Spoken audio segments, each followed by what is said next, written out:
अब नहीं बचोगी बुआ, अब तो जगत पिता हमारा सामने आ गया। और बुआ धू धू करके होलिका बुआ स्वाहा हो गई। धीरे धीरे आग ठंडी भई। वहीं पर प्रहलाद के सारे मित्र सखा खड़े खड़े ये सब देख रहे थे। आग ठंडी भई, प्रहलाद जी बाहर निकले और जैसे ही बाहर निकले प्रहलाद ने वो राख उठाई और सब सखाओं के लगाई। सखा बोली राख का लगा रहे हमें, तुम्हें बुआ बरी जावे, चिता की आगी है जा।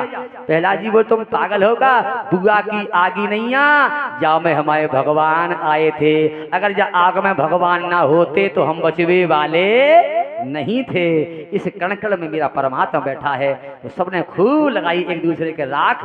तभी से राख की जगह हम लोग गुलाल लगाते हैं और होली का त्योहार हम लोग इसी तरह मनाते हैं। और प्रहलाद जी घर आ गए, आकर बोले पिताजी पिताजी प्रणाम। हिरण्यकश्यप बोला तू जादूगर है, तुझे कौन बचाता है, तू किसकी शक्ति से बचता है।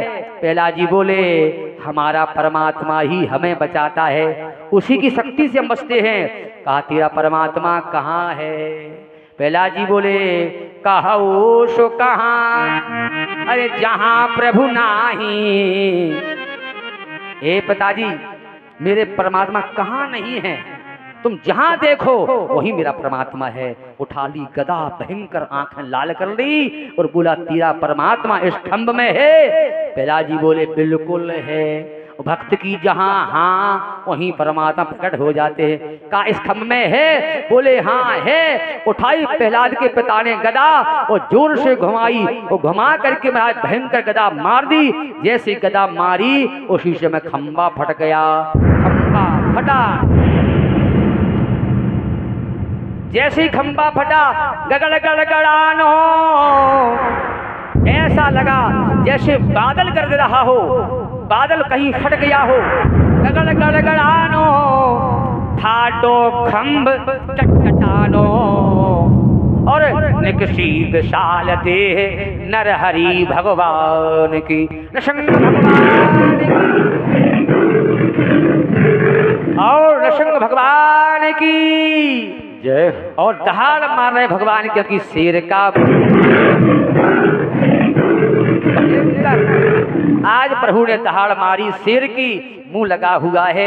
सारे दैत्य डर गए, सारे दैत्य कांप रहे हैं, सारे देवता कांप रहे हैं। पर भगवान की आंखें लाल हैं, क्रोध में भयंकर भगवान लाल हैं। और भगवान दौड़े और दौड़कर भगवान गए हिरण्यकश्यप को अपने हाथों में उठा लिया हाथों में।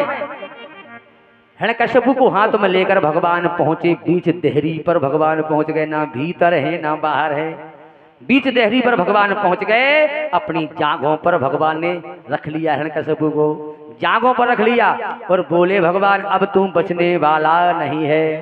हिरण्यकश्यप बोला तुम मार नहीं सकते हमें। कहा क्यों, बोले हमें ब्रह्मा के वरदान है। भगवान बोले सारे वरदान याद कर लो, अगर बच जाओ तो कहना। बोले हम ना भीतर मरे ना बाहर। भगवान बोले तू देहरी पर टंगा है, देहरी पर बैठा है, इसलिए कभू देहरी पर बैठ के ना पानी पियो, ना रोटी खाओ, ना बार बनाओ, ना रोना भी अशुभ है देहरी पर बैठकर। और ना वहाँ बैठकर बुराई भलाई की बातें करो, देहरी अशुभ होती है। या जालंग हो जाओ या बालंग मर जाओ, कि तुम मरो जालंग बालंग भी देहरी बना बैठो। लेकिन कई माताओं की आदत है वे देहरी पे मरे, वहीं कर बात, वहीं लड़े, वहीं चिल्ले। और कई लोग तो वहीं पे बैठ खाते भी हैं। अरे याद रखो, होना ना मरो, आगे पीछे कौन चले जाओ, देहरी छोड़ दो। लेकिन भगवान ने कहा तू देहरी पर है, ना भीतर है ना बाहर है। कहा मैं ना रात में मरूं ना दिन में मरूं। भगवान बोले देख लियो, ना रात है ना दिन है, इसी समय की बात है। इसको कहते संध्या काल। ना सूर्य दिखाई दे रहा ना चंद्रमा, रात दिखाई दे रही है, ये संध्या काल है। भगवान वो संध्या का समय है। बोले हम ना ऊपर मरे ना नीचे मरे। भगवान बोले ना तुम ऊपर हो ना नीचे, हमारी जांघों पे टंगे। पर बोला एक वरदान और है, हम 12 महीनों में किसी महीना में ना मरे। भगवान बोले एक और महीना नहीं है 12, पर कौन सा महीना है प्रभु? बोले हमने तुम्हारे मारवे को मलमास को महीना बनाओ, जो मलमास को महीना चल रहा हो। तो बोले एक वरदान और है। का क्या? बोले ना हम आदमी से मरे ना जानवर से मरे। भगवान बोले हमें देख लो, आधे नीचे आदमी मुंह जानवर को है, हम ना जानवर ना आदमी। बोले प्रभु एक वरदान और है। का अब का रह गो? बोले ना हम किसी शस्त्र से मरे ना अस्त्र से मरे। भगवान ने कहा देख लो मेरे हाथ बिल्कुल खाली है, ना शस्त्र है ना अस्त्र है। वो दहाड़ मारी प्रभु ने एक जोर की और उसके पेट में हाथ खपा दिए।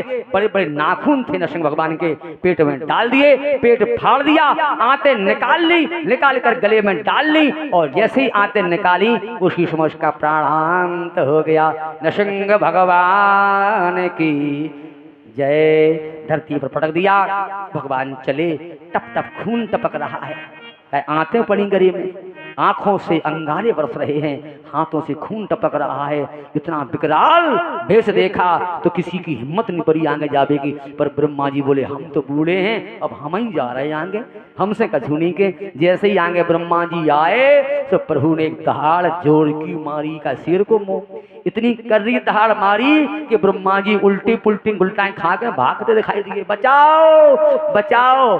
तो भगवान से पूछी ब्रह्मा जी पे गुस्सा काय दिखा रहे? बोले जी अब हमसे हाथ जोड़ भी आ गए, गुस्सा शांत करो। पहले तथास्तु चाहे कहो से तथास्तु तथास्तु, अपन वरदान देते भुगतने हमें पड़त, अब हम ही को आने पड़ो बचावे के नहीं मरे मिलते सब देवता। तब सब देवता आए पर भगवान का क्रोध शांत नहीं हुआ। तब सभी की दृष्टि प्रहलाद पर गई।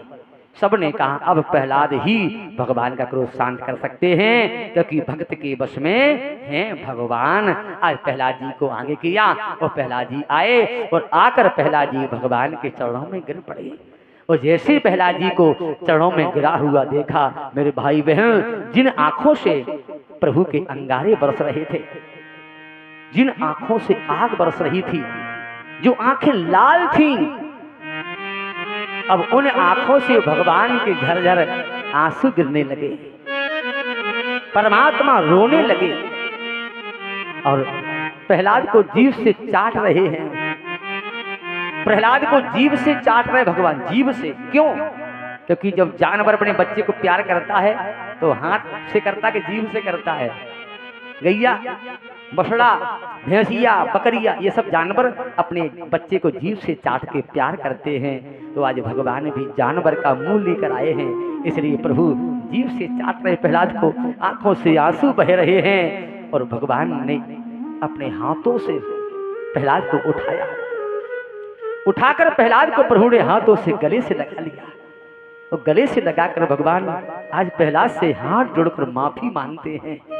हे मेरे पुत्र, हे मेरे प्रहलाद, हे मेरे भक्त राज प्रहलाद, हमें क्षमा कर दो। क्यों कर दो क्षमा? भगवान से कहा प्रहलाद जी ने, प्रभु ये उल्टी गंगा ना बहाओ। हे ठाकुर जी, ये उल्टी गंगा ना बहाओ। भक्त ही क्षमा मांगता भगवान से, भक्त भगवान से क्षमा मांगता है, पर भगवान क्षमा का उसे नहीं मांगते। क्योंकि क्षमा कौन मांगता है? जल्दी बोलो, क्षमा कौन मांगता है? जो गलती करता है। और भगवान गलती नहीं कर सकते। पर आज भगवान कह रहे हमने गलती करी। प्रहलाद जी बोले का गलती करी आपने? तो भगवान रोते रोते बोले गिरी से गिरायो, गिरी से गिरायो, अग्नि में जलायो, सांप से डसायो, कमी राखी ना सताने में। क्षमा करो पुत्र हमें, इतना सब तुम्हारे साथ होता रहा।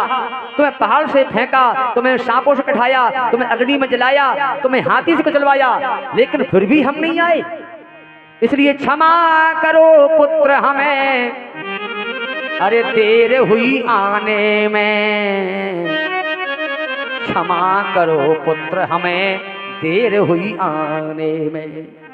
हम देर से आए, इसलिए तुझे इतना कष्ट भोगना पड़ा। भगवान कि गले से लग गया। प्रहलाद जी का सरकार ये सब बहाने न बनाओ, आप तो